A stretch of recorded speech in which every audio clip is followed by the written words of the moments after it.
Hello, and welcome to another edition of the Trekle Trunk. Indeed. Where we will be reviewing IDW's Star Trek Countdown to the Day of Blood, Part 2. I mean, it's only Part 2 because this is the second podcast we've done about it, but it's in many, many parts, but we'll make it part Last part. time, So this is the Day of Blood Countdown. Yeah, let's give it the rundown. No, go back and just watch that last video. Go watch part 1 and then meet us here. And yes, this is the end of the countdown to the Day of Blood that we're going to do tonight. And then we'll be back for the day itself in due time. We are your... We say in Klingon. Yep, they say that all the time. Yep. We are your hosts, Davin and Dave. Indeed. Plain simple tailors, locutors of Trek. Nice to... Handsome gentlemen, you might even say. Yeah, even sometimes. Sometimes. Yeah. We say it to each other. Tonight we will be talking about Star Trek Defiant number 4. Oh yeah. And number 5. Great cover. I love that cover. Retailer Incentive. Yep. Yep. There's a Sela there, someone we haven't seen in a while. Written by Christopher Cantwell with art by Angel Unzueta. And we will also be talking about Star Trek number 9. Another great cover. And Star Trek, they're all good covers. Star Trek 10. Another great there. cover. Look at that. Quark, Cisco, and Data. Those like pylons. One of my favorite characters there. Like, God, yeah. This is good stuff. By Colin Kelly and Jackson Lansing, with pencils by Mike Feehan and inks by Manuel Bracchi. Bracchi. I hope I'm saying that right, Manuel. All right. So, any opening thoughts before we get into this review? The further we get into these sort of interweaving storylines, the more I am enjoying them. We were talking about this a little bit the other day, and I mentioned this before, so it's no secret. I had some qualms about what seemed like the sort of liberal festooning of both of these ships with sort of fan favorite characters. And, there's just a little too much meet cute that can be sort of dangerous in these things. But as it turns out, they've given a lot of characters pretty reasonable reasons for being there. And if not, they've got a good command reason for them to be there at any rate, which I suppose is a good reason, but whatever.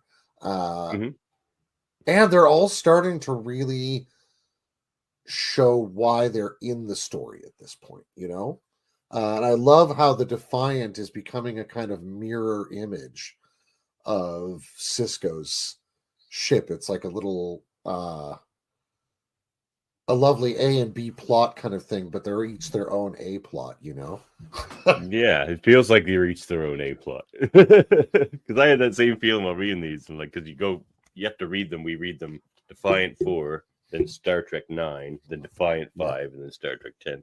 And I mean, Defiant's clearly, like of the two, Defiant's clearly the actual B plot chronologically, because it broke off and became its own series over the course of Star Trek issues 1 to 5, right?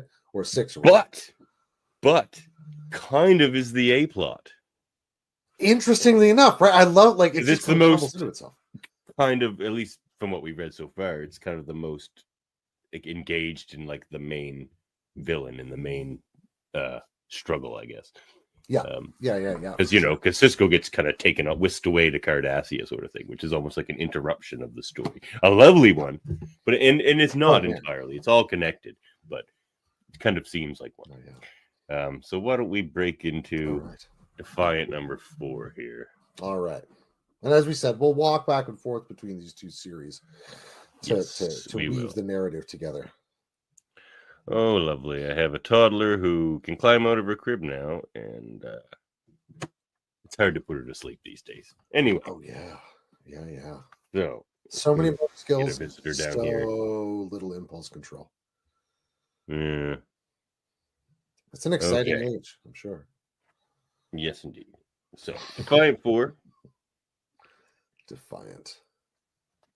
We pick up with Ro and where Defiant left off was Worf came to the bridge and found that Spock had given Lore his body back, and Lore was sitting in the captain's chair, and then Worf passes out from because he got shot. He gets shot real bad, and he's still holding on. Yes, he did.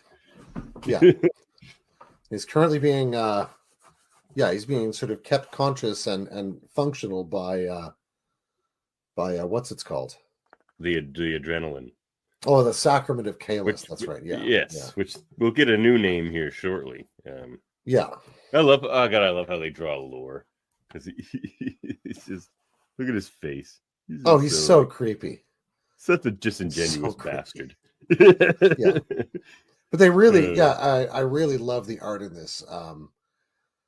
They capture the faces that we've come to know so well, really beautifully. Yeah, I mean that's Ro and B'Elanna. You can't absolutely. We're just, but so kind of Lore's like, it kind of seems like I'm the hero of the mission here. But we ain't seen nothing yet, he says. So B'Elanna and Ro and Lore. Lore has a great line there, though. Hey, my last drinking buddies were Borg. We all know how that went. Yeah. So they're talking about the Doomsday weapon of the Kuvo Kalis, which is Kalis' ship. This crazy ship he's got.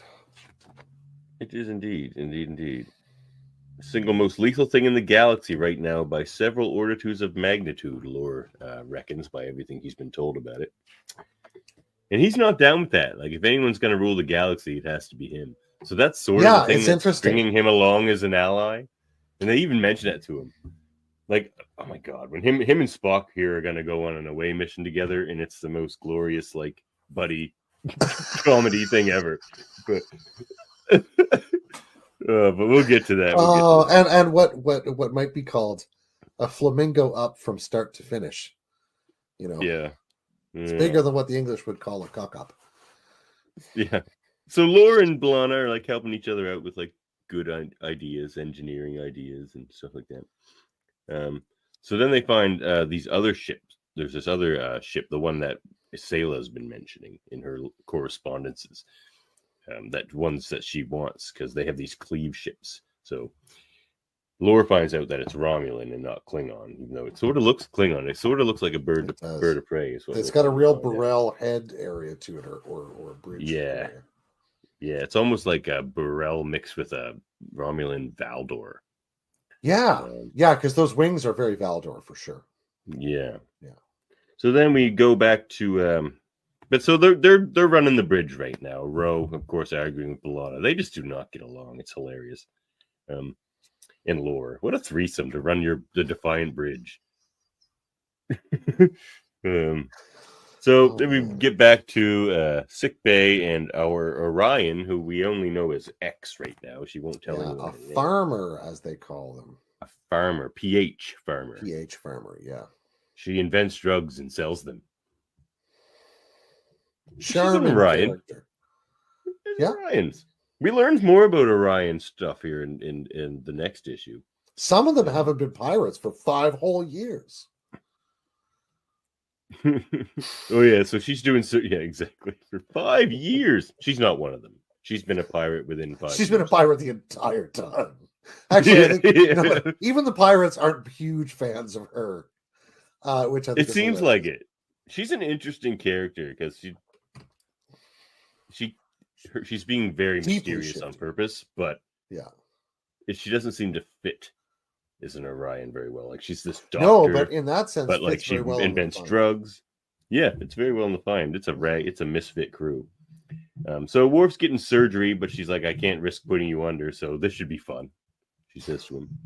He's like, fun? She's like, yeah, you Klingons get off on extreme pain, right?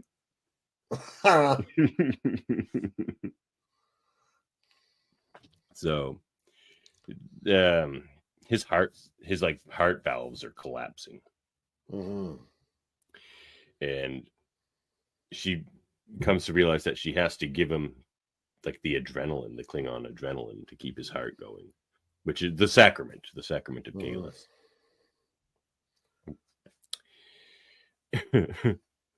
Oh god, this is funny. So Spock comes in. Yeah, go ahead. No, and you know there's a struggle in this, I think, for Worf, even though he doesn't. I'm not sure he says a whole lot about it yet, but I think he is worried about what is going to happen while he's under the effects of this stuff, because he's clearly that great panel we get at the end of one of the other issues, maybe 3, where he's just like, sort of raging out on this stuff. I mean, he knows he's not going to be under full good control if he's got this stuff in him, which I think is an interesting twist. Yeah, it's extra angry Worf. So like, let's make Worf angrier. Because like he's normally angry but super controlled. You know, super, especially for. Well, I mean, except for season 1 of TNG. You know, there's that. Yeah. Firing phasers, runs and everything. So Spock comes in. He's like, perhaps it would be wise not to infuriate him while he is also in tremendous agony. She's just like, no, I'm just respecting his cultural heritage, which has recently devolved into a bunch of adrenaline junkie murderers and their crazy clone emperor. That's. I mean, that's where we're at. That's where we're at in this story. But it's not just Klingons. The Red Path has spread. They've come to realize that it has definitely, at least has Romulans and Orions, but the other crew has found that there are also Red Path Cardassians as well. These are groups that would not traditionally work together or play together on purpose. So Worf's super mad because Spock let Lore sit in the captain's chair, and you know, even using Lore, that giving him that sort of mobility and control of, you know, himself and situations, you know. So he's like, look, I had to. The Defiant was going to be destroyed. I needed help, and he needed hands for him to help me. So that's what we did. Yeah. And Worf's just like, ludicrous. He's like so angry. It's hilarious. Spock's just like, I do usually appreciate a devil's advocate argument, but because he did that all the time in TOS, he was always playing devil's advocate. Oh yeah. X is so funny. She's like, listen, well, I hate to interrupt the fire and ice pissing contest. He's just like, you've done enough, Butcher. God, they write them so well. Like, you can hear Worf's voice and Spock's voice, and like even Laura's voice. Yeah, they get really the pattern of their dialogue really well. Yeah. So yeah, you know, there they are. You know. Yeah, again, great faces. Trying to explain himself. Spock as Worf's first officer is just very interesting. Effective too, in a way. He does rely on Spock, and you know, does ask him for counsel every now and then because he respects him. Yeah, for sure. So this is where she tells him that she needs to hit him again with the Red Path Sacrament, and he's just like, "No, I refuse." She's just like, "Okay, but if your pressure drops low enough, those 2 collapsing chambers could take down the other 6 because they have 8 chambers in their heart, the Klingons." So she's like, and then you're not angry anymore. You're just dead. She's so funny. That's not like, a good death either. But then Worf, no. Then Worf shows some doubt. He's just kind of like mutters under his breath. He's like, I knew I was not up to this task.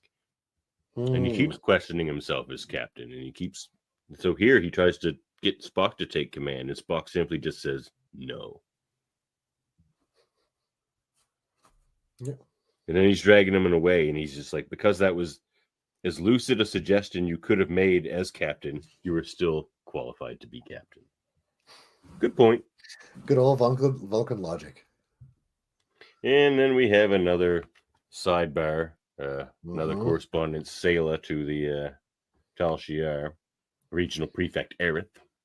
And that's Mhm. she's just saying, like, look, I know you all hate me because every time I try to take over Vulcan or try to murder Spock or do anything, I fail.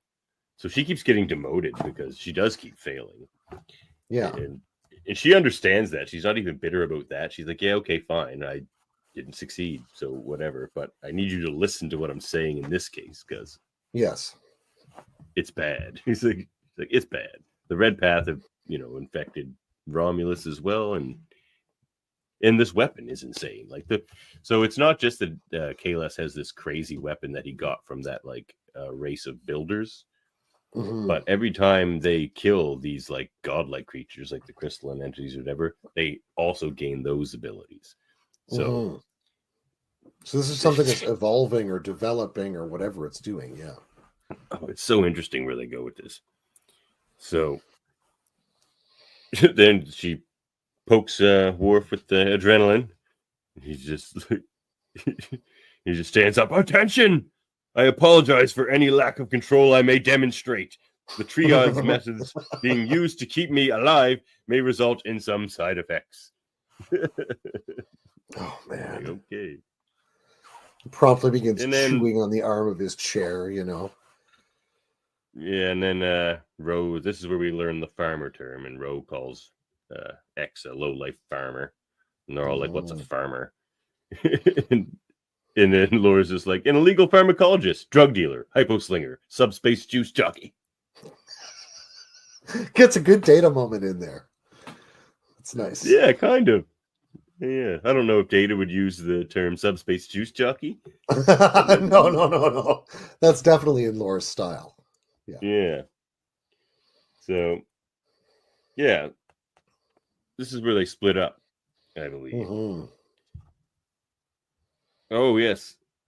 So, right, this is where they find out that, it was obviously a genius that created this thing. And this is Laura's like, and that genius is almost certainly Klingon. So, they're going to, Laura and Spock are going to try to retrieve this Klingon scientist. Mm-hmm. Because I think they argue the about it a Defiant bit. goes off after the coup Vocales, right? If I'm not mistaken. It's been a few weeks since I read that issue. Yeah, I guess it did. No. Does it? Anyway, we'll forget there. They're going somewhere. Oh, yeah, we'll get there. So then they call up their they have that kind of a, if you can see her there, they do have an informant on Konos. So yeah, this is where they find out they're like, the Klingons will invent time travel. Fascinating, Spock says. Oh yeah. Where did we get to the time travel? I feel like I skipped over something. I'm not sure how we got there. Oh my. Try not to read this whole thing as we go through it. In forgiving small quiet. Oh, right.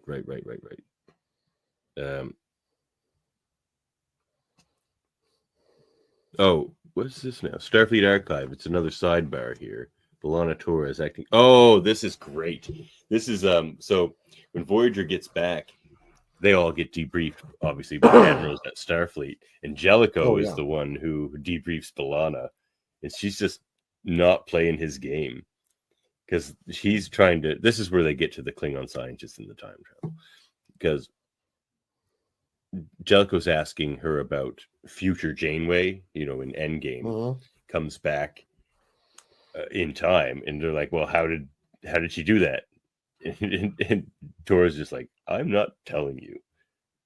He's like, "What? Of course you're telling me." She's like, "No, because I don't want even." She does not very trusting of Starfleet. She was Maquis. No, she's like, "I don't trust you guys with star or time travel either." So, no. So yes, it's that scientist. It's that guy. That's the guy who invents time travel. Yeah. Korath. Korath, Who the we see. Klingon scientist from an alternate Yep. 2404. Yeah. But Creates the alternate chrono or not, he's deflector. in this one too. And and he played by Vaughn Armstrong in the Voyager episode. Oh yeah. So so they called Danok, their liaison on Konos, and she says, from what they've gathered here, Korath keeps a private laboratory on Maranga 4, and that's where Spock and Lore take off in the Chaffee shuttle. The Chaffee there. Mm-hmm. Yeah. And it's a great buddy. So Spock doesn't at all hide what he thinks of Lore, and in fact, he's almost antagonizing him with what he thinks of Lore. He's just like, well, I don't think you're very trustworthy, and I think you're likely gonna do something violent and betray us. And he's just like, because that's what you do. And he's just like, oh no. He says giving him his body back was regrettable and a potential liability. Yes. He says that to Lore. So that's pretty funny. And now we're back on the bridge of the Defiant. And where are they going? They're looking for the transponder code coordinates. That's what they're after. Oh, right. Yes, and that's where Sayla comes into play here. Because she also has some transponder code coordinates. And it's one of these things where they need to put their transponder code coordinates together to solve the problem. Indeed. So, so we're gonna and then Bird of Prey decloaks. Mm-hmm. Ready all weapons, Crazy Worf says. Prepare to shoot everything. Yep. And then they get a hail from the Bird of Prey. And in fact, it's Sayla. It is Sayla. What a great picture of her. I think that was Rose taken right out of whatever season that was. Season 4, episode very good. 25. The art is phenomenal. Yeah. She's like, that's her, Tasha Yar's daughter. And Worf's just like, a version of Tasha Yar. Not his Tasha Yar. That's right. Yeah. Oh, it's his just Tasha what she Yar tells died him, we need to work together. And he's just like, that sucks. Fine. Like, come over here, kind of thing. Yes. Beam aboard. Why don't you? So then, this part's crazy. So then, Lore and Spock beam into what's supposed to be Korath's lab. Mm-hmm. And they're looking around. They see some gawk. And, Spock's just like, alas, does not keep well unless refrigerated or devoured when the serpent worms are still alive. Mm-hmm. Yep. And then Lore finds a gun. Oh, yeah. And he immediately, of course, points it at Spock, because of course he does. Even if he's not going to use it, he still wants to make that point. Like, I could have killed you. Yep. I'm thinking about it. And then Spock's like, perhaps we should leave Korath's effects undisturbed. It's just like, perhaps. Or perhaps not. I mean, it's absolutely Lore's sense of humor as well. Oh, yeah. Like, look at this shot. Ooh. He's just such a turd. Oh, yeah. He asked what he is on this mission back in when they were on the shuttle. He's like, I'm not a captain. I'm not an officer. What am I? And Spock's just like, science. Science. You are science. Not a science officer. You are science. You are science. Come, Lore. Science me. He's like, hey, even a science officer needs to watch his back, right? Sorry, my mistake. Just science. He's like, what did you call me earlier? A liability? Well, he's still holding his gun. Spock's just like, yes. And I said your reactivation was potentially regrettable. Don't forget that part. That's what Lore says. He's like, see, I don't remember the potentially part. They're such a good team. Spock's just like fascinating. So then an alarm comes up, which is surprising to them because they had already scanned the room and there were no power sources. So this basically bomb activates and boom. To be continued. Dun, dun, dun. But this is an interesting thing Spock says here. He's like, where was it? For if my logic is to indeed remain sound in this current situation, it must seem by more typical standards totally irrational, and so far it does. For example, the logic behind reactivating lore was quite simply and yet profoundly insane. But like Spock's embracing this situation that it's so insane. He's like, maybe like the best logic here is almost insanity. Is kind of where Spock is getting to him. Yeah, because I mean everything is just spiraling so hard out of control, you know? And everything's so ridiculously like insurmountable. Like the weapon Kahless has, there should be no way they can defeat him, really, unless he's an idiot, which he kind of is, because this isn't Kahless. This is Kahless the second. Kahless the second is not Kahless. This is a guy who knows he's not Kahless, right? This is his problem. It's always been his problem.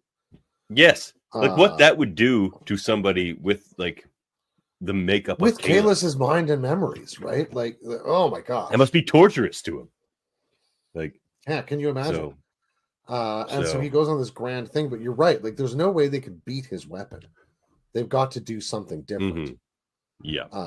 Like, and they do develop a plan. I mean, well, a little bit of a spoiler. Like, they can't go after the weapon. It's like we somehow have to turn his followers against him. Like, because he still needs followers. And he would want them anyway. He's just that kind of guy. He's Kahless the second. Yeah. Big ships don't run themselves, though. No. So then we go back to Star Trek number 9 now. Mm-hmm. I love that, like, Cardassian is spray painting slurs on this Cisco screen.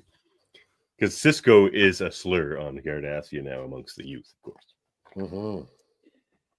And Cisco's just sitting in his cell waiting for the verdict because they already did their court scene. Mm-hmm. And this is where something you had mentioned to me, and I was like, what are you talking about? Dukat shows up in such a kind of red phantom form kind of thing. It's paw-ratiness. And that is Cisco's like, Dukat, I can't believe the prophets would send you of all people. He's like, neither could I. Perhaps this is a pa race granting me a boon from the afterlife to watch your righteous, oh so justified death. He's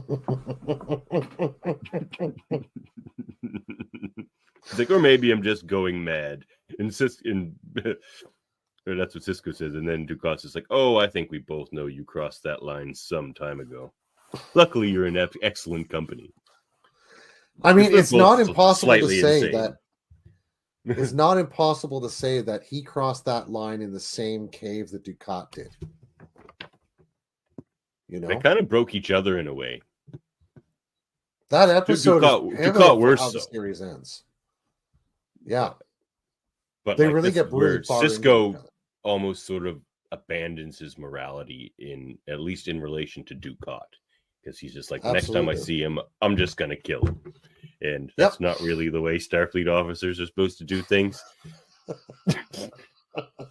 But I don't think anyone would argue with it either. Back at Starfleet Command, he'd be like, oh, I killed Dukat. They're just going to be like, okay. And the medal ceremony will be at 3. Yeah. You'll get your medal. You'll get your medal.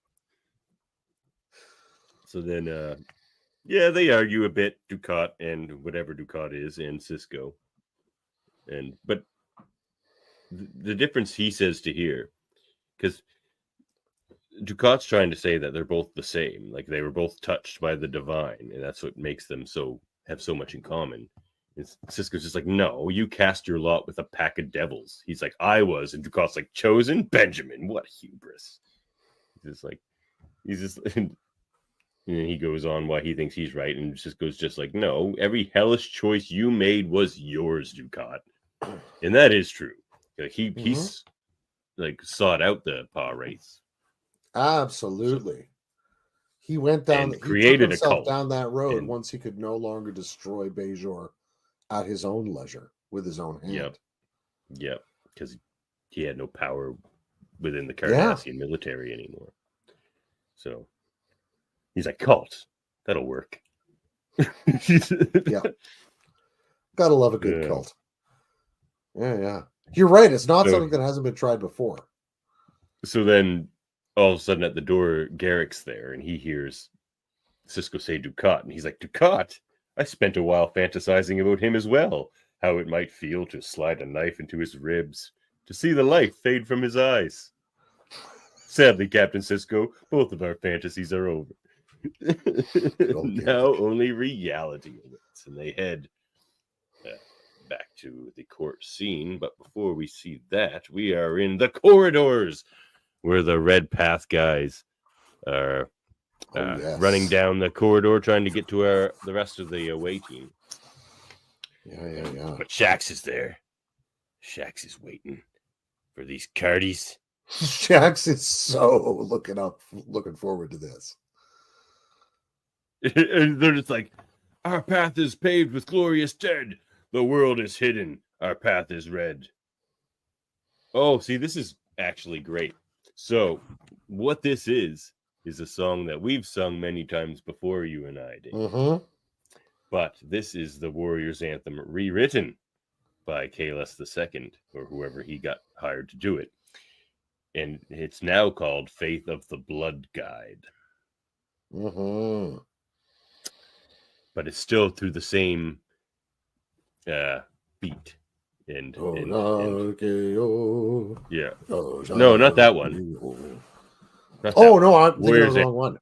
You're but the way the normal things are, it's like the blood of battle washes clean the warrior brave and true. We fight, we love, and then we kill. Our lives burn short and bright. Then we die with honor and join our fathers in the Blackfleet, where we battle forever through the eternal fight. That's the normal Warriors Anthem. Very Klingon. But they sing it very differently now. Now they're like, a rotten heart pumps toxic blood. Fire makes it clean. With burning heart, a crucible. By fire we are seen. Across the stars, his call is heard. Flame unquenchable. From faithless pits we rise for blood. Unforgettable. Ho! Hands will hold our weapons. Mouths will speak our lore. Eyes will see in darkness. Legs will charge to war. And it's like, our path is paved with glorious dead. The world is hidden. Our path is red. And Shax hears those last few lines, and he's just like, damn right it is. It's a pretty metal song. Red, all right. Yeah. But it's interesting that he went so far as to rewrite that anthem. Like, he's trying to remake all of Klingon society. I mean, galactic society, clearly, but like, yeah, and it's interesting. We have to see Martok. I hope we see do Martok in this series, because he's just doing this while Martok's there as Chancellor, and he's trying to do all of these things. Like, what is Martok doing? Martok must hate all this too. The one thing we do know is that he has no forces from Martok, and he doesn't appear to have any ships from Martok either. He may have some ships that other people have brought to his cause, but he doesn't seem to have any like Klingon Defense Force squadrons. No, his fleet so far looks like the Kuvo Kales, which is basically all you need. And so it's an Orion ship, right? The Kuvo Kales? Isn't that a big Orion ship, or it was based on an Orion ship? Oh, I thought it was more like well, we'll see it. It's a big red sun. We'll take a look at it when it gets up. But and he has 3 of those Romulan cleave ships, as Sela calls them, which she says are the craziest thing ever. They're better than warbirds. They were designed to fight the Dominion and the Borg at the same time. She's like, their modulations, their like phaser modulation is so like exacting and so fast that it can disable any shields within 3 seconds. She says, like, they're crazy. And they look cool, like a Valdor mixed with a Burrell. Yeah, it's called a Breldor. Oh, nailed it. Thank you. I do love a spaceship. So Beverly's like, well, let's pull back. Shax's just like, what? But Dr. Crusher, the Cardassians want to fight. We can fight them. They want to fight. I want to fight. Let's fight. I want to fight. They want to fight. This is consensual. It's basically dancing. I'll lead. Like, no. Those lines aren't in here, but you get the point. So she's like, didn't you hear? Then Lily Sato, the Andorian, who we've come to find is the granddaughter, great grand, some sort of granddaughter-ish of Hoshi Sato. Yeah. So it's interesting. They mixed with the Andorian line at some point, those Satos. Cool. Very interesting. Yeah. Though looks primarily Andorian, you don't really see too much of the human in her. So so she's like, but Shax, didn't you hear Talir say overwhelming force was coming our way? He's like, haha, Shax is like, haha, all the more reason to bring the fight to them. That doesn't even make sense. It's very Shax true. Is so hilariously mad. Prediction. Yeah. Oh, yeah. Somehow they write him almost, I would say even exactly like he acts in Lower Decks, but it still fits in this more serious world. He's just a bit crazy, clearly undiagnosed PTSD. Well, not undiagnosed. He's probably supposed to go to the counselor and doesn't. But, he's got some PTSD from the occupation. And, like, what's going on? It's kind of like the writing team asked, what if Worf were Bajoran? And then just... Kind of, but he's way more of a loose unit than Worf is. Oh, yeah. He's like season 1 Worf. But even like, oh yeah, he just runs at everything and loves it. Like Worf's doing it for honor, Shax is doing it for joy. Like, he just loves it. Like, look at this that we're gonna be reviewing. I'll get it later. But anyway, there's a spin-off of the Day of Blood that's just called Shax's Best Day. The Day of Blood is Shax's Best Day. So we'll be reviewing that one on the next edition. So come back for that. Yeah, I'll grab the cover here before we wrap up. So they're fighting. There's a big phaser fight now. Their phaser fight. Jack's got his wish. They're fighting it out. Well, Beverly's trying to retreat, and so is Talir, but Shax ain't moving backwards. He's not going anywhere. I mean, he'll cover them, really. I think is probably the most he'll agree to there. Yeah, he's covering them pretty well, too. So they're trying to talk to Data, but they're having a bit of communication issues, and this Lieutenant Dashini, who I really like, the one who's wearing like the Native American kind of head. Yeah, and stuff. She's really cool. They do a lot with her here in this next issue. And Tom's like, crap, we sent them into a trap. All hands red alert, prepare for tactical assault. So they're sending down reinforcements to help out Shax and Beverly and Talir. I think Dashini ends up leading that away team. So they're sending the cavalry down. Captain, So, damn orb energy plane. Yeah, so she's talking to Scotty as well. Scotty's just like, Captain, I love the cavalry, but we cannot safely move the crew through the transporter pad. Each time we pop the cork, we lose more integrity to the field. So that's when she's like, so why don't we just overload the buffer, burn it out, and send us all down at once? Crazy idea. And no kidding. Data's just like, are you certain, Lieutenant? A mass site-to-site transportation of that magnitude would be... She's like, dangerous? Let me take the lead, Captain. That's the job. He's like, I was going to say extremely courageous. Data's such a good guy. Yeah. Like Cisco's basically falling in love with him too. Like, Data's just a great guy. Look at that just a happy face there. Every time. He's proud of his officer. Like, Data's great. Oh, yeah. So they beam down, and Beverly's like, Lieutenant Dashini, and like 3 security officers. Though strange, I don't know what those suits are, but the security officers are wearing like kind of this white, kind of almost like Star Trek the motion picture style uniforms. Like, yeah, I know that's not necessarily a choice I love in that moment. But I don't know if that's some sort of like energy maybe dampening it's like armor or tactical something. armor or something. Yeah, Yeah. exactly. And we certainly saw. You're exactly right. Like the security people in that wore similar stuff. I didn't notice that, but they do have different colored comm badges. These people in the white, like this woman here has a blue one, so maybe she's a medical officer.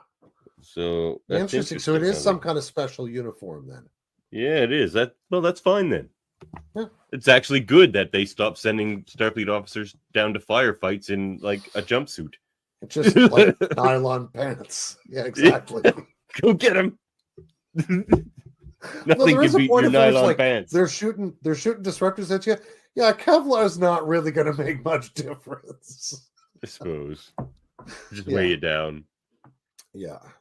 So then Shax is just smiling. God, he's happy. He's just, come on, you Cardassian bastards.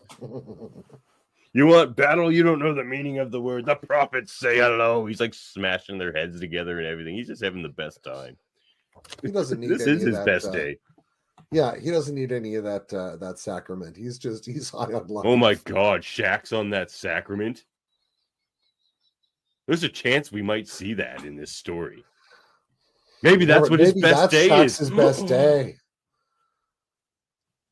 I haven't read it yet. I bet it is. Oh my God, I can't wait to read that. I can't wait to read that. I hope I haven't ruined the issue by proposing a better issue. Oh. You might have. I hope not. I don't know. Surely the zeitgeist will take care of this problem. I think so, and I have faith in this writing team because this story is just like every issue just gets better and sucks me in more. Like, oh, it's right up in the headcanon now. I kind of wish this just went to screen and just, but I'm just loving it. So Lily's like, they're singing the Klingon war song again, and they're just like, they're singing it in Klingon, and the last line is Mayo.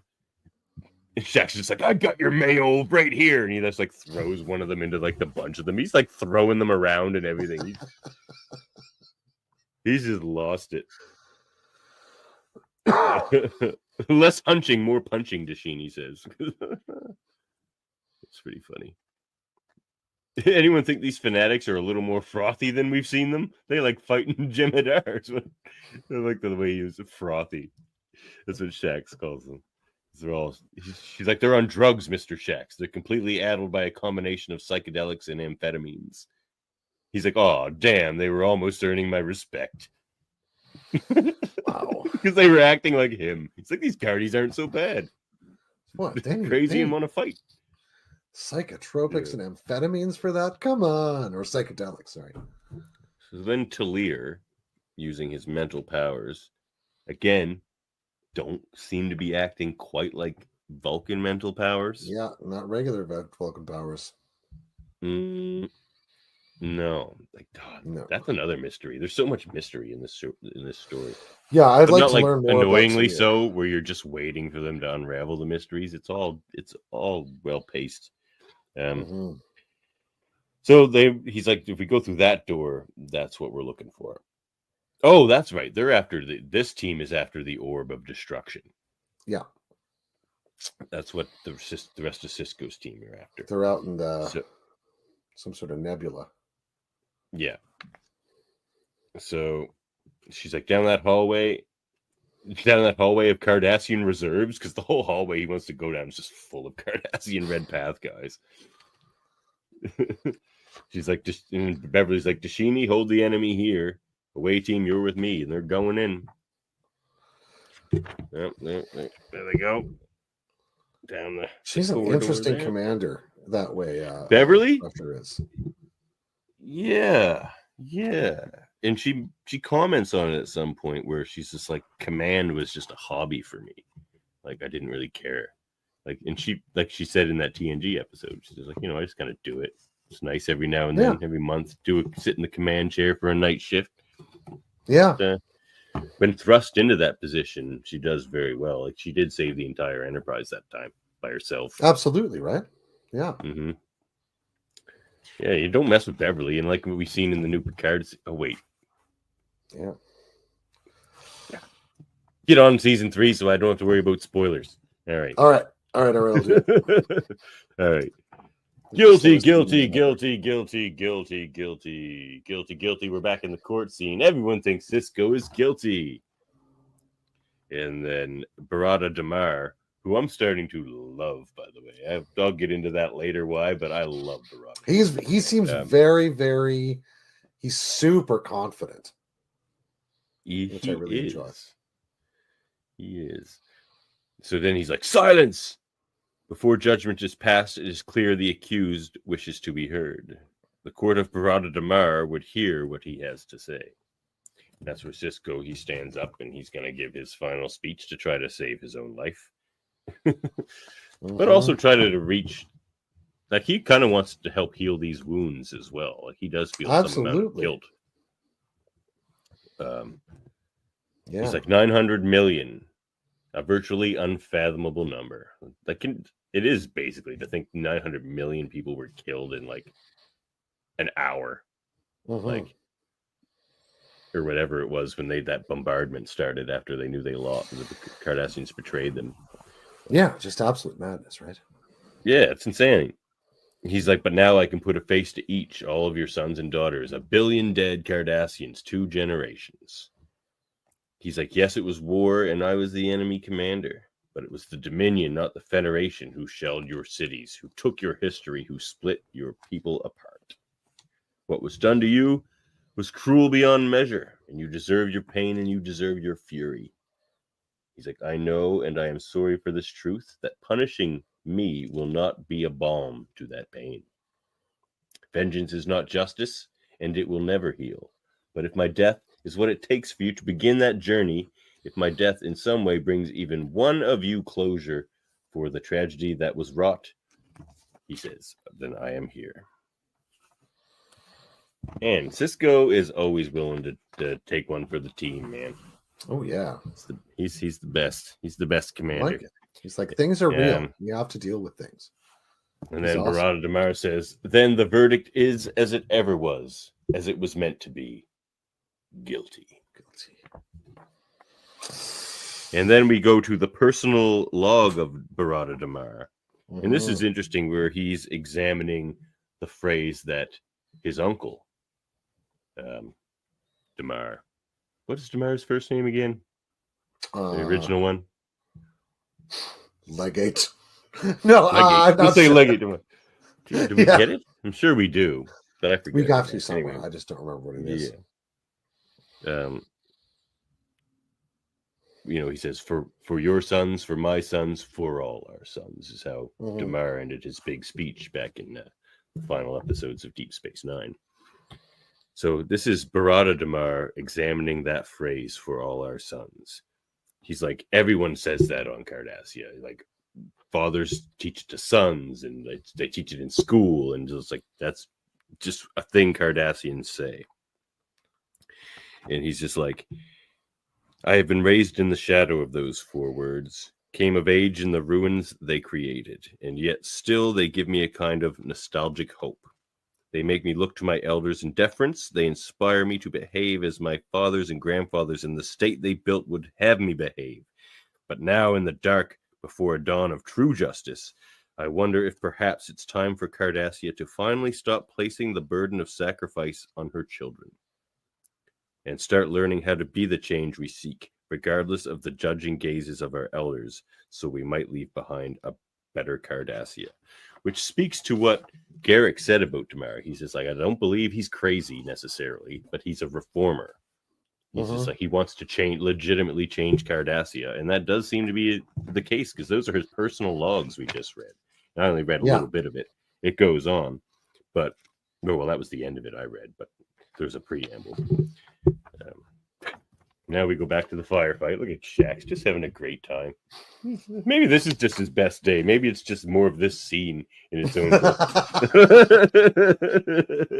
I'd even be fine with that. Just watch Shax beat up these Red Path Cardassians and stuff for 24 pages or whatever. So Shax, we need to clear down the corridor. Clear the way down that corridor, because there's another orb here.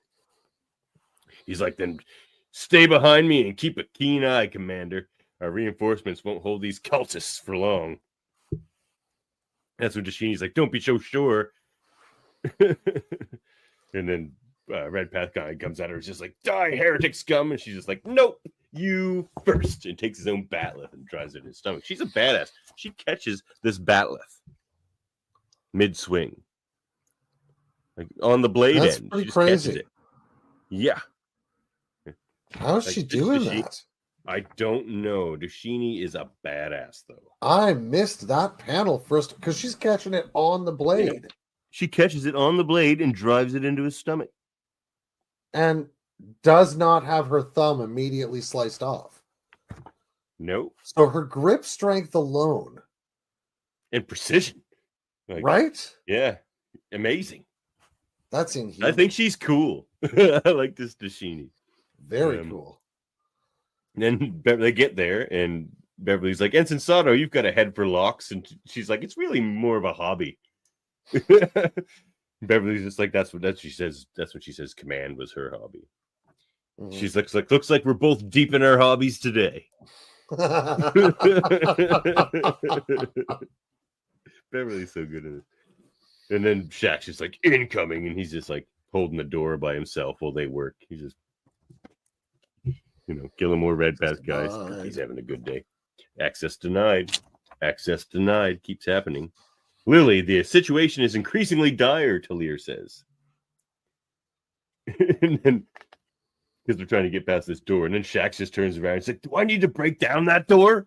And then Lily turns to him. She's like, dude, I will break you down. Just give me a minute to do my job, okay?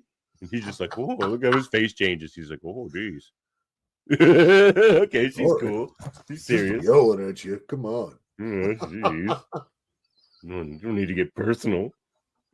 He's a sensitive guy too. Like we see in Lower Decks, he'll cry and he'll sing dirges and whatnot. God, I love Shax. I can't stress that enough. But then access granted. She gets them in, and they look and they see a floating orb box. And Shax is just like, damn, it's more beautiful than I could have imagined. And there is a Red Path guy in there. It's a Romulan this time. And the Romulan says to Shax, raise your weapon, for to die unarmed is to embrace Grey Thor. And then Shax is just like, a Romulan with a sword? I've never fought one of you before. Again, excitement on his face, which turns to like pure joy. Oh, he's just having the greatest. Throws away the phaser rifle. I love it. Like they never let me kill this many people on the Cerritos. Or eject the warp core. He's always trying to eject the warp core. That's the funny thing. He's so much like Warp. Warp always wants to fire phasers. Shax always wants to eject the warp core. That's true. Engineers must hate Shax. Like ejecting the warp core is a real big problem for the engineers. They don't enjoy that at all. So Shax is fighting this guy. And he's just like, is that all you've got? I heard Romulans were strong, which shows you Shax, just because he's jacked all hell, is as strong as a Romulan. Because look at him. Look at those muscles compared to the Romulan. Like Shax is just jacked, man. And he's huge. Like they always show him dwarfing over all these other people too. Like, he's a very large man too. I think he takes advantage of that size. Oh yeah. For sure. So then Lily disengages the stasis field around the orb. And these guys. The Romulan says to Shax, you were unwise to engage a paladin of Kahless without your weapon.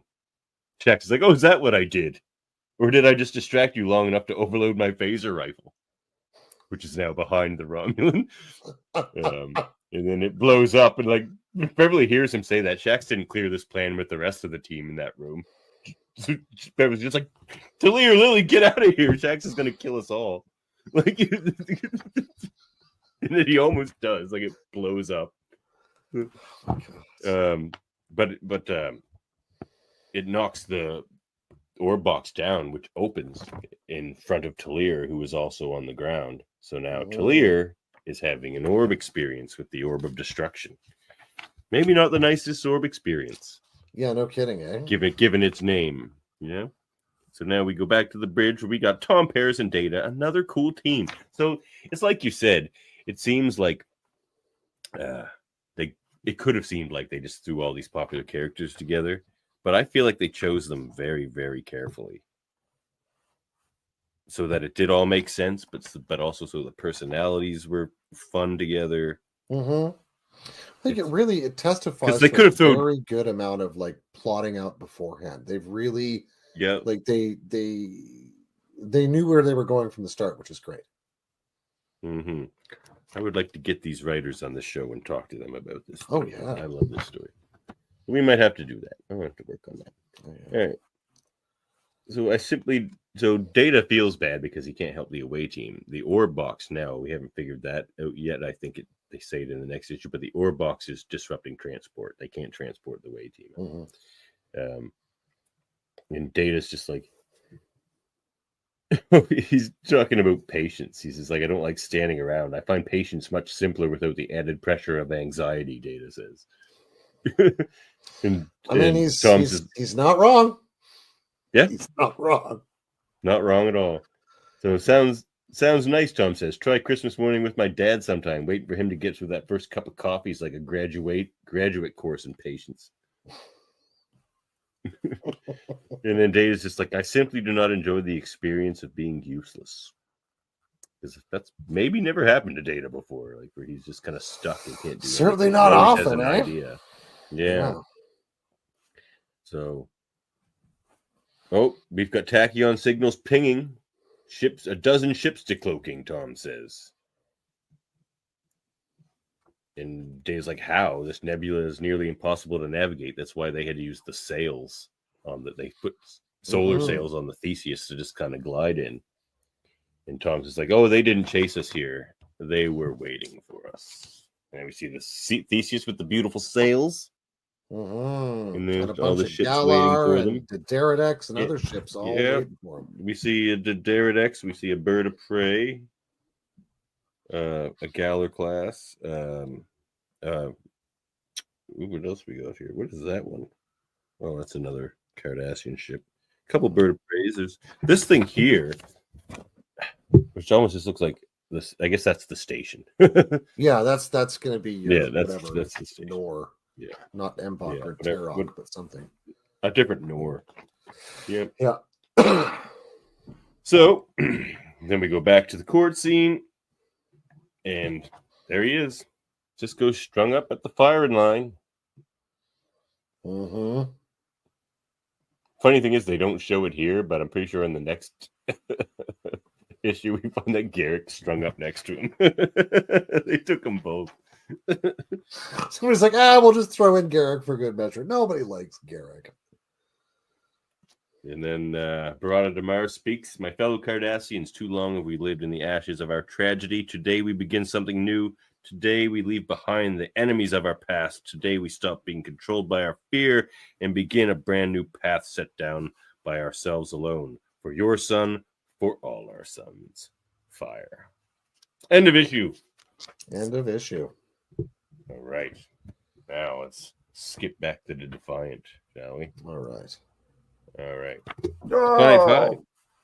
All right. We're pushing in close to an hour. We'll put some steam on and get through these last two issues here. Yeah, we'll fire this up. All right. These ones I remember a lot better because I just read them. Yeah, no, honestly, I do not mind having myself reminded of the story. I read those issues several weeks ago. Completely lost hold of how the whole Nebula thing worked. Yeah. So, all right. So we're back on the Defiant with Commander. No, we're back with Lore. Oh, right. And Spock just got blown up by that. Place. Yeah, Korath's place. So then they're wondering how that happened since they scanned for everything, and they're like, well, it must have been a biological, biomechanical, they say,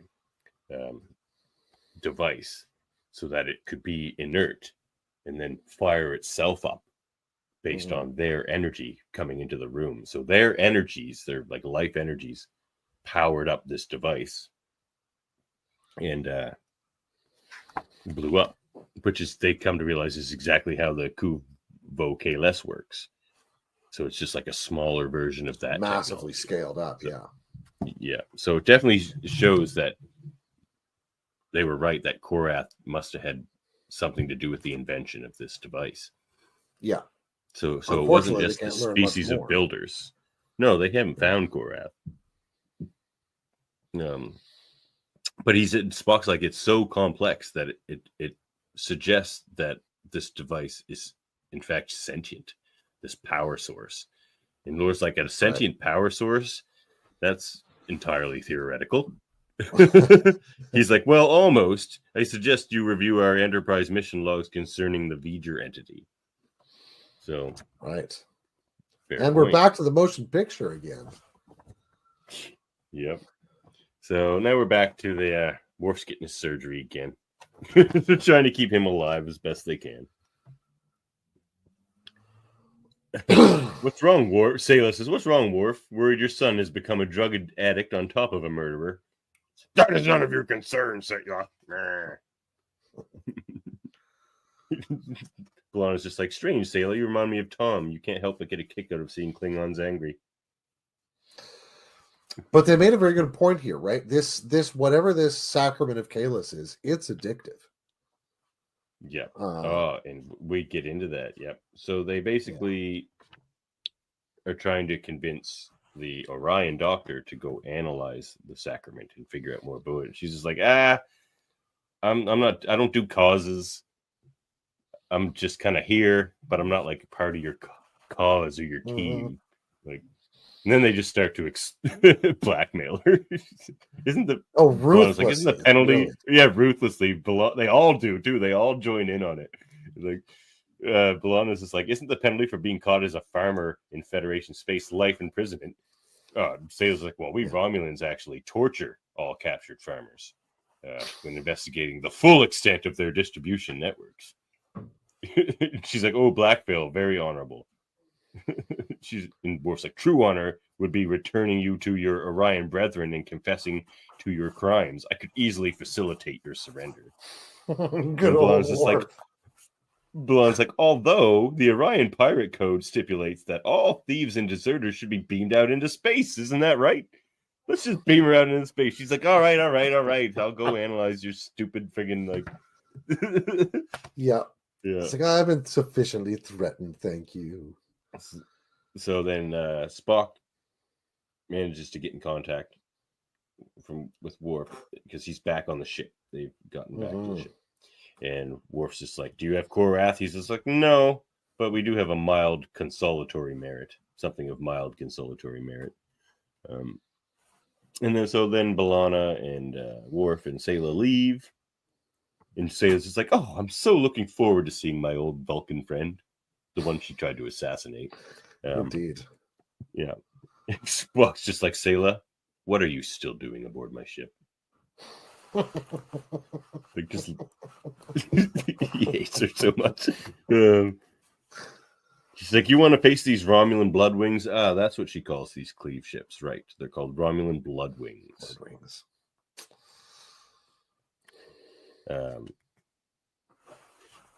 And Worf's just like, it seems Kahless has united Klingons and Romulans in a blood oath bond. So he's just like, well, then maybe we'll need to work together too and understand how they did that and how it might be undone. Romulans and Klingons working together, disgusting. I know. That's just perverted. Yeah.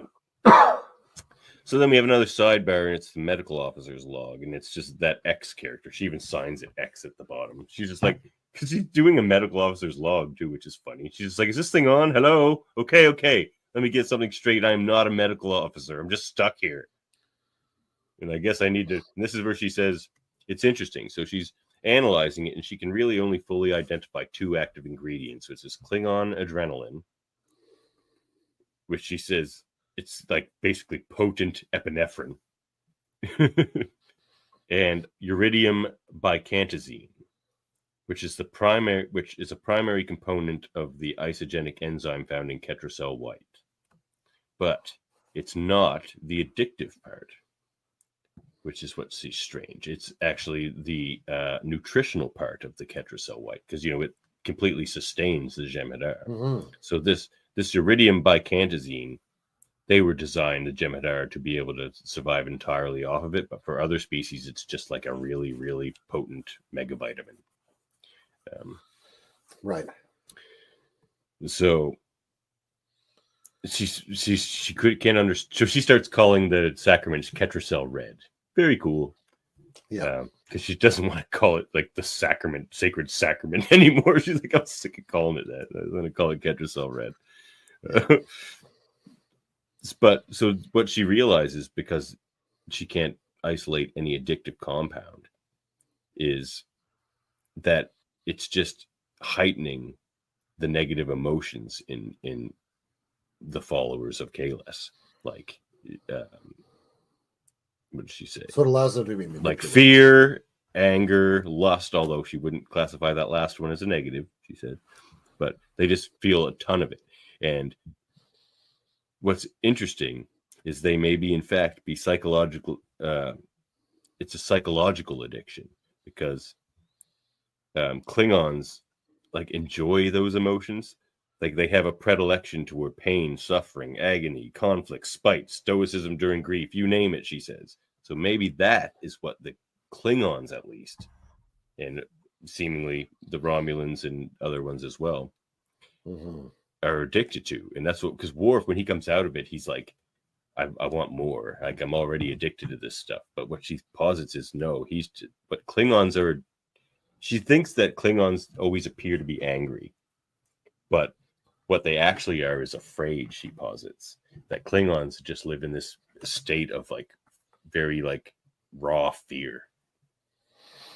And these heightened fear emotions and anger emotions are what they're becoming addicted to, because they're comfortable in that space anyway. But now it's just a heightened sense of it. So it's like all the things that Klingons feel all the time. Yeah. Yeah, and if that's where they derive their sort of thirst to be powerful and to be strong, if that's what drives them to that in a certain sense on a death world, growing up on a death world, you can see how that would just be completely intoxicating. Yeah. Mm-hmm. That's really interesting. It is like, oh, there's so much good stuff here. So then Worf and Salo walk into the briefing room where Spock and Lore are waiting for them. And Worf says to Spock, you're injured. And he's just like, and you are in the company of Commander Sela. Which is like way worse than me being injured. So like, what's it's like, let's get it straight, pal. Yeah, let's get it straight. And Lewis just like, Sela, Data's girlfriend's daughter. Wow, it's weird to say. I almost feel like we're fans. Girlfriend's daughter. And Sela's just like, oh, you must be Data's fun-loving brother. And then Spock says something funny. He says, like, Captain, if I might inquire, how many villains do we plan to recruit on this mission? I mean, he does put the question right out there. It's like maybe the most meta moment of the whole story so far. It's true. And Sale's like, villain? He's like, yes, you once sought to conquer my home planet and have me assassinated. And then Worf's just like, well, look, when it comes to villains, perhaps you get one and I get one. Spock's just like, as I recall, recruiting Lore was a mutual decision on our part. It's like, I still get a villain then. then Worf flips out. Yeah, exactly. I still get one. Who do I get? Who? Like, I'm going to go get Khan. Like, oh, now that's a way to stop these guys. Just throw Khan at them. To flex. Like, what are they going to do? Just Ricardo. So then Worf's like, damn it, I came here to be briefed. But here we get a little sketch schematic of that Cleve ship there. See, so it sort of has like the Burrell head there with the mostly looks like a bird of prey, but I would say more of like a Valdor wings. And this is where she explains them, the stuff I explained earlier. See, we're gonna go through these issues quicker because I already talked about it all. Yeah. But yeah, they can fire while cloaked, much like the other thing could. The fire while cloaked and make like mincemeat of your shields in 3 seconds. Like, just deadly. Like, you almost don't need the Kuvo Kahless. And then Lore's just, or like, who does it say? Well, the only reason they do is because at this point about expense, right? how the heck are the Romulans going to build a whole fleet full of those things? Well, Yeah. then B'Elanna's just like, well, if they're so great, why don't you just make the whole fleet? No, Lore says it actually. Why don't you just replace all the warbirds with them? And Silas is like, well, if you can figure out how to pay for that following a crippling war, I'm sure the Romulans would love to hear your thoughts. Yeah, right. Like all those warbirds that already exist and we're already using, let's just toss them.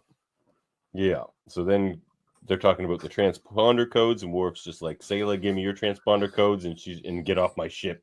She's just like, nah, they're staying right here. She wants to come along for this mission because, well, for some, I'm sure, Sayla reasons, but she also seems to want to stop the destruction of the Romulan Empire. Yeah, and I mean, I think she's got her own career in mind as well. Yeah. If she can pull this one off and not fail, maybe she can go back on the rise again.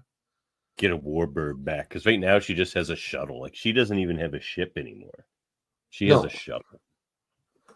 Like, yeah, she's doing like tariff stops and stuff. Yeah. So Laura's like, well, welcome aboard, I suppose. She says something funny. She's like, but ridding the galaxy of zealous Klingon pestilence, this could revitalize my career. Besides, I know a thing or two about violent coups, and Spock's just like, namely, how to bungle them. He is getting on. This is the most like antagonistic we've ever seen Spock. But Spock is really having a time here. He really is. Yeah.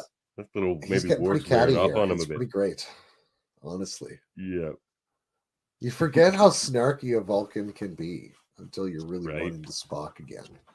So then Worf just goes off on his own to like kind of get a breather, but Spock follows him into the room. And Worf's just like, apologies, and Spock's like, they're not necessary. You got an adrenaline mixture to keep your ambulatory coupled with the crucible stress of the situation. And he's like, this is where he says, Mr. Spock, am I failing in this? Like this, he's so much self-doubt with Worf in this story. Yeah, but it's also because he has so much not self-doubt, more like regret on what a shitty father he was. Like, It's funny, that's what he gets blasted about by fans all the time. Worf's such a bad father, but he knows it in this story, and he's very like, it's a major part of the story. I think he's had that guilt Alexander's whole life, and has been unable to get past or through it or do much use with it. Yeah, he says, in a way, Alexander has always been lost, and I have never done enough to properly guide him. Perhaps my real problem began long before I became captain of a stolen ship. And this is where Spock says, the greatest captain I ever had the privilege of serving under, violated 234 Starfleet regulations during his tenure. Disobeyed direct orders 19 times. The prime directive several more than that. and remarkably, was only court-martialed twice. And Worf's like, well, I'm certainly not him. He's like, but you do bear a similar conviction. And then he asks an interesting question of Worf. He's just like, is Benjamin Sisko your friend? And Worf thinks about it for a minute, and he goes, yes. He's just like, well, then if you already trust the individuals on board, from Lore to Commander Sayla, why would you not also trust your friend? Because, Spock and Worf and Sisko have been at odds. So they haven't been talking since they split. So then it's like, whatever, good point. Good counsel, that Spock. Yeah. So then we get back to the medical bay, and Ro walks in because she wants some sacrament, because of course she does. It's Ro. But she has some interesting reasons where she's just like, she's like super full of disillusionment with this whole thing. And she's like, if you just give me some of that sweet sauce, maybe I can like focus on the mission and like have more faith in our plan. And she's just, and X is like, you think some hypo is going to give you faith? Like, it's not going to work. And they have a little chat. We never actually see if she gets the sacrament, but I don't think she does. Because then they're approaching the Korvac colony, and Worf's just like, Ro, report to the bridge this instant. So this is where they're it ties into the Free Comic Book Day issue where they like raised that entire planet there, and that's where they are now. And they're like, well, it's destroyed, so that sucks. The Korvath colony? Corvat colony, yep. Yeah.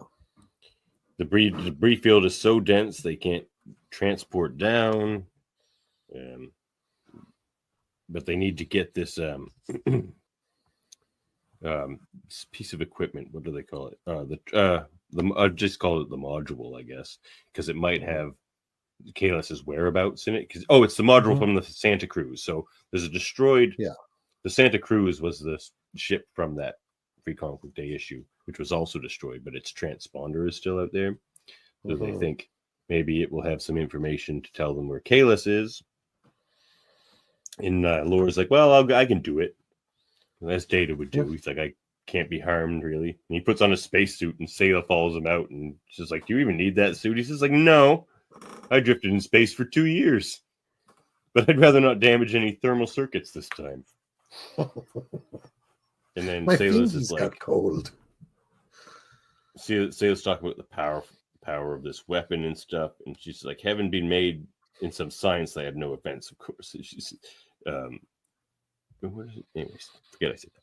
Anyway, she's like, a real leader could unite the galaxy with that kind of power, don't you think? And Laura's like, maybe, but it won't be you. And then there he goes out there doing his fancy Data heroism. And that's when Worf's just like, look at him out there. And Spock's just like, certainly a bold and noble effort, I thought, unbecoming of him. And Worf's just like, yeah, but when he performs heroism, all I see is Data. Like, you can almost see Worf over time warming up to Laura. And you can see Laura's continual problem, right? Because he never gets out of being Lore. And anything good really is Data. It's fascinating. Yeah, I'm just waiting and for that resentment in him is so deep.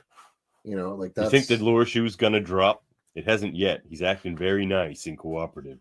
But like, it's Lore, right? The shoe's gonna drop at some point. Well, he may well meet Data at some point in this. Yeah. Again. So. Oh, right. Oh, there's gonna be so many good things.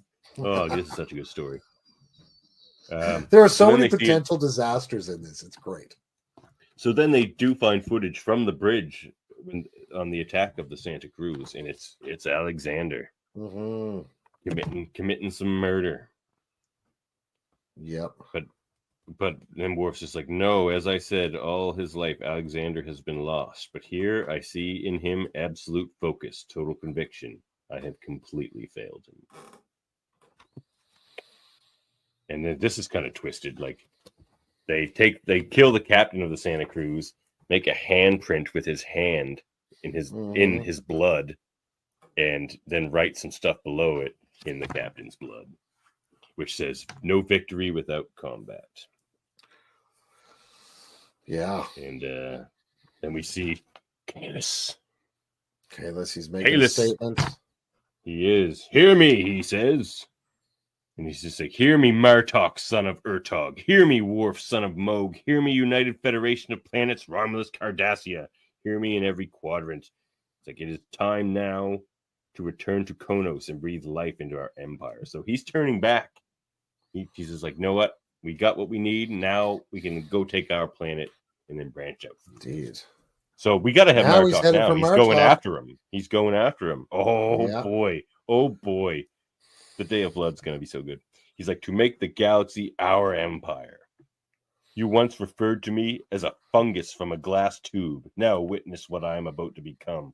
Boom, which is what you said exactly. He can't get the fact that he's a clone out of his head. It's there all the time. And he always puts it on you, but it's actually him. Yeah, he's you like, called me a test Kales. tube. It's just like, no, maybe you think you're a test tube, buddy. Yeah, exactly. God, this story's well written.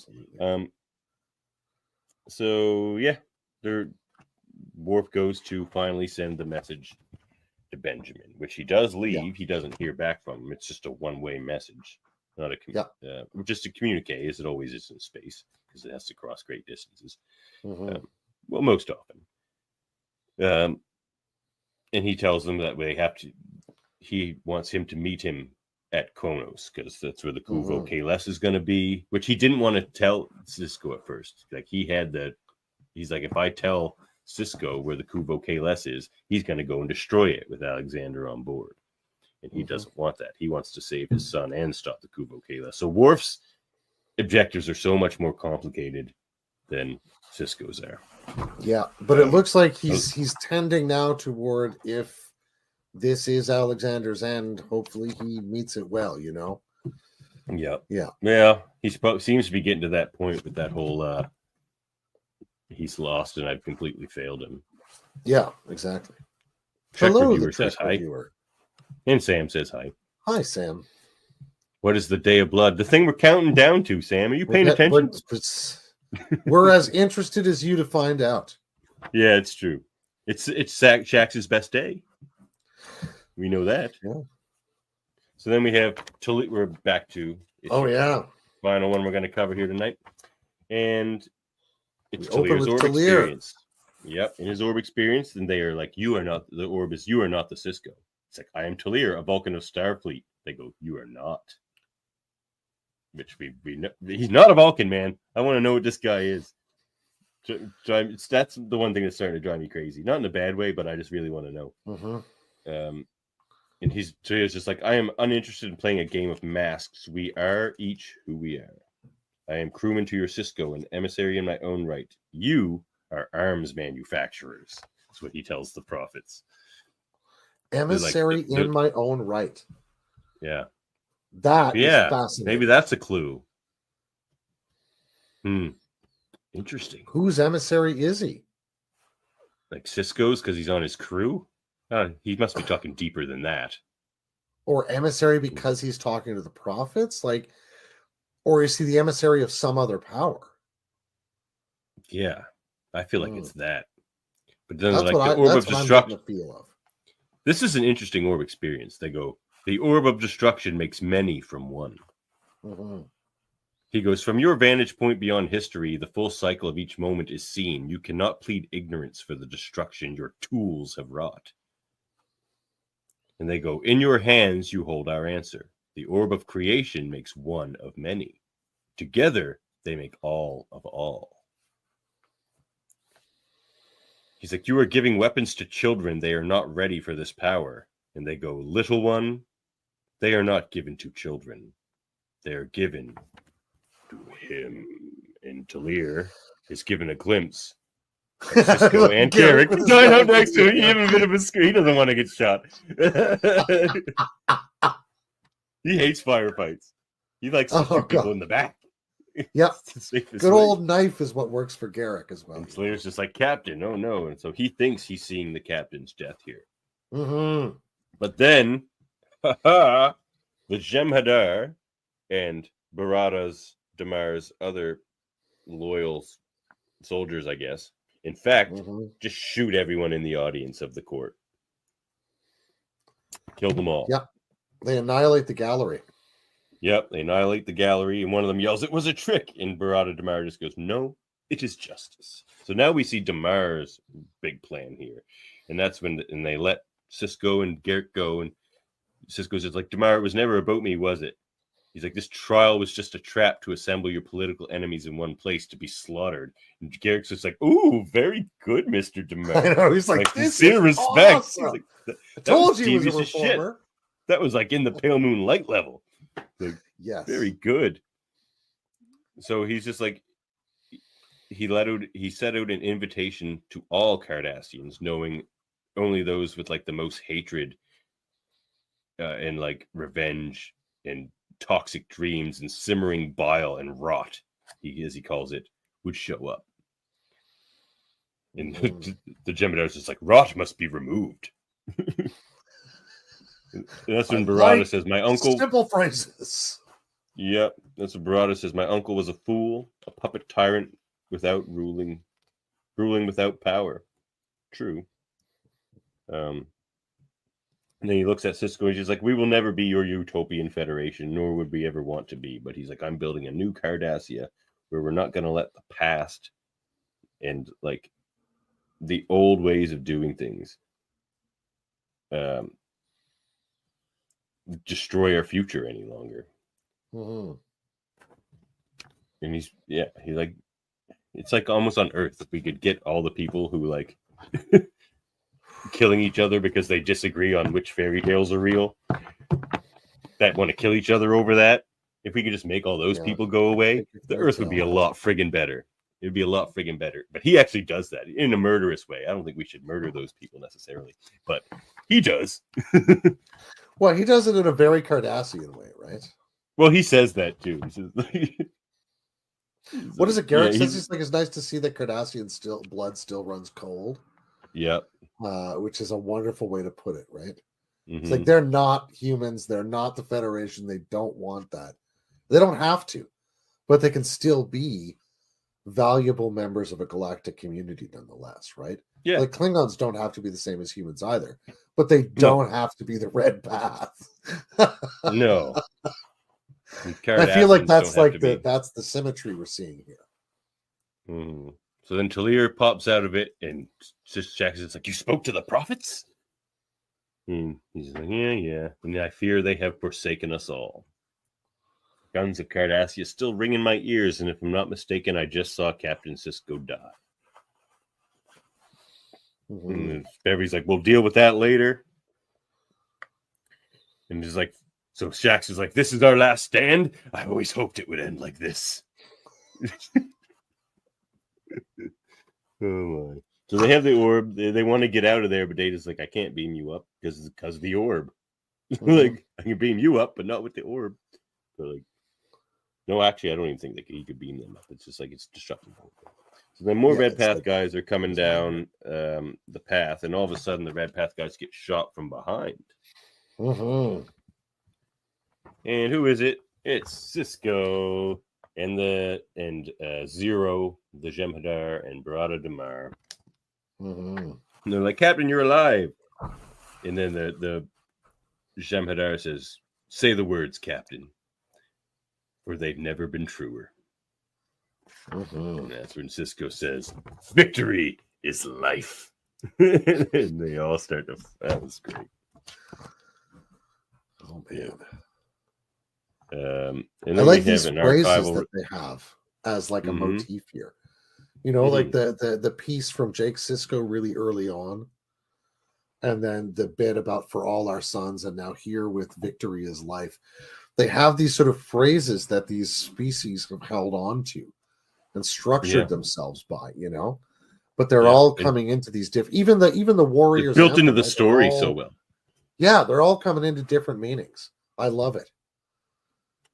Yeah, and then there's just an archival recording from First Speaker Damar, and it's like a conversation between him and the Jem'Hadar and Sisko. It's nothing too important.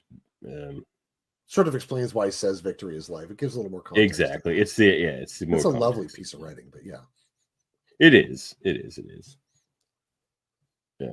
Mike Fian's art. And the funniest thing is Barada's just like, "Yeah, your ship's actually not far out there because we just let it skulk around." He says, "I don't really think a Federation ship skulking around in our territory is a threat because you guys loved your Romulan cloaking devices. If you wanted to sneak around and do bad things, you'd be using one of those Romulan cloaking devices you love so much." He's like, "We have one Romulan cloaking device." Like, I love Barada Damar. He's so funny. Barada's no pushover, man. And I don't approve of his methods, but I approve of what he's trying to do to Cardassia. And they go on to explain later in this issue, I think. Well, I guess we'll get there in a minute. Really? Yeah, okay. I'll get there in a minute. So then Sisko sees the Vorta sneaking away. He's like, no. I'm not going to let some Vorta go do something sneaky. This is exactly what they do. So he follows the Vorta. Oh, and he has a nice word with Data there. He's just like, "Sisko to Data, I'm going calm silent. This operation is yours. I assume you've got it under control." He's like, "Yes, Captain. I calculated an approximate 93% chance of our imminent success." It's like, "Well, Data, let's try to get it to 100. He's like, "I'll do my best, sir." He's like, "I'm starting to believe you're incapable of anything less. Just go out." He loves Data. That is true. And he didn't seem to be too fond of Data when this story started. No, he was very Data was suspicious of him.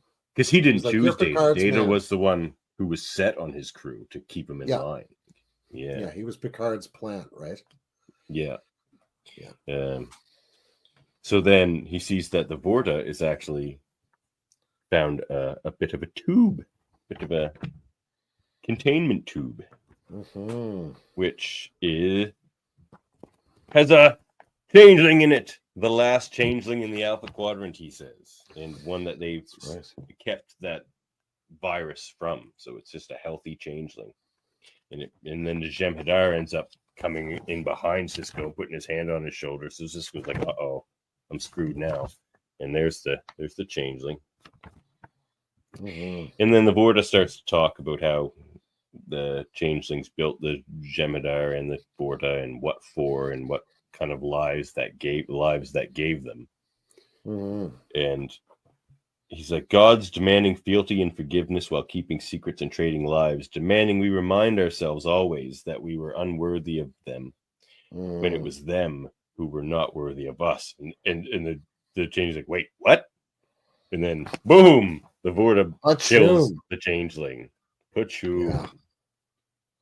Vaporizes him. Like, "Yep." And he says, "You taught us that, Captain Cisco, in your own way. Perhaps someday you'll learn it yourself. Like maybe it's like another one of these lessons that Cisco's like, oh, why do people keep taking this from my words?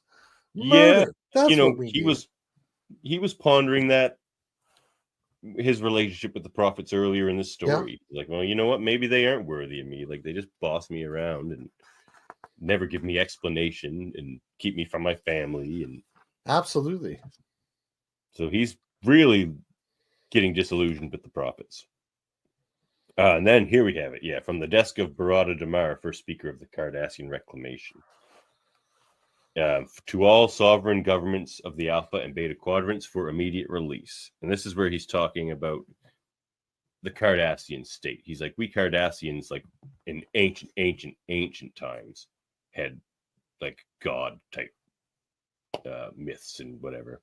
But so beautifully mentioned in A Stitch in Time. Yeah. But he says, like, way longer ago in their past than most of these races of the Alpha and Beta Quadrants, they got rid of their gods. I mean, maybe not before the Klingons killed their gods, but, early. And he's like, but then they just made a god of something else, and they called it the Union. So this is what explains that great patriotism to the state. So he doesn't want to just get rid of like the traditionalist fanatics. He wants to get rid of the patriots as well, the people who are over patriotic to the Cardassian state, because he's just like, that's just been like sinking us time and time again. This like we don't change the state because we worship the state.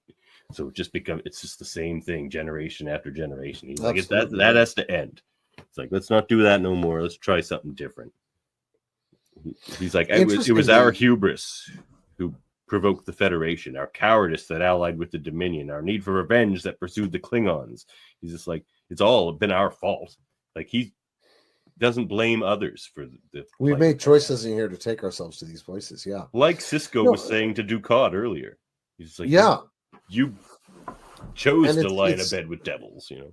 It's interesting, right? The if we were to put Damar's points in real world terms, I'd point to the work of the theologian Paul Tillich, who he wrote a whole lot of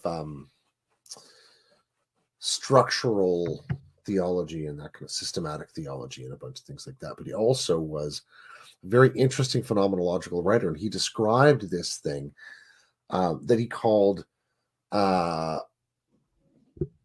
sort of people, each of us has a sort of ground of ultimate value, whether that be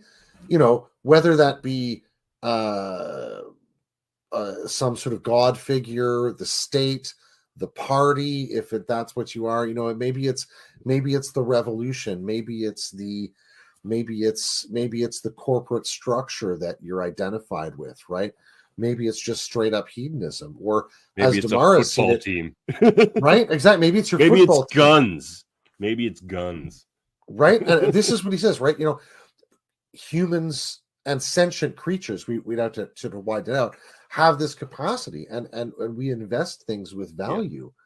And if we don't take time to examine the structures with which we imbue that value, then we can become the tools of that structure rather than that structure being, how we're actually exploring our life, the universe, and everything. And I think that's what Damar is pointing at here. And I love that point being made. Those kind of fatal misconceptions that we've carried with us will sink us time and time again until we sit with them for a while. See, and that's the thing, and he wants to end all that. But the problem is with his plan is he just murdered an entire room full of people, creating all new generational trauma. Like he's trying to get rid of all this generational trauma and those types of things. But he just created a whole bunch more. Way.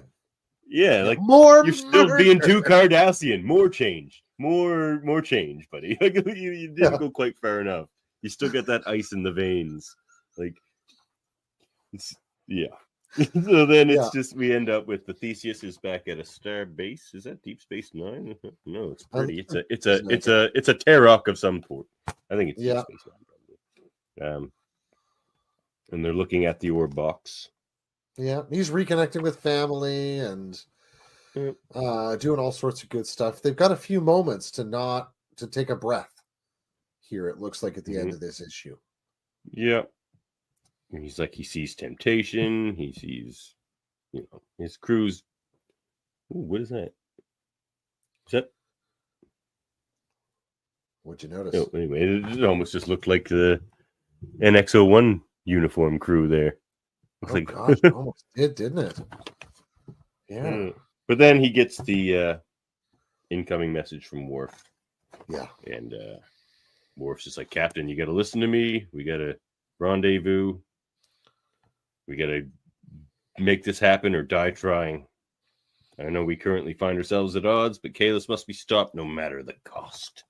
And of course, Cisco will almost certainly agree, and then they're warping away. That is the end of the countdown to the Day of Blood. So now all we have is Day of Blood. The best day. Countdown concluded. All right. Just 1 sec. I want to show you the cover of that Shaxx one. Oh, yeah. All right. Where are we at here? Shaxx's best day. Oh, look at all these like Day of Blood covers. Oh, there's. Oh, that's Data and Lore. Spoilers. Nice. Working side by side. Oh my God, where's Shaxx's best day? Okay, I don't know where I said it. What? I don't know, I lost it. Oh no, there it is.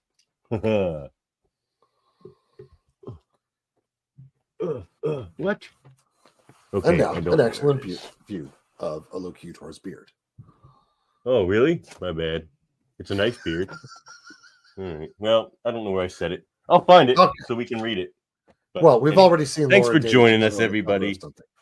Indeed. There will be another Trekle Trunk tomorrow, but don't worry, that ain't gonna be you. Me and Michael Chan and Jessica Chan gonna be reviewing the 4 issues of Star Trek Halloween. Oh, great fun. Yeah, good story. I have to just read the last issue. So, yep, that's going to be fun. Check that out tomorrow. And you can find us on YouTube, Facebook, and Twitch. Contact us, lookcutersattrek@gmail.com. Find our audio-only version wherever you get your podcasts. I got to go spend some money. And I guess that only leaves one thing remaining. It's true. End transmission.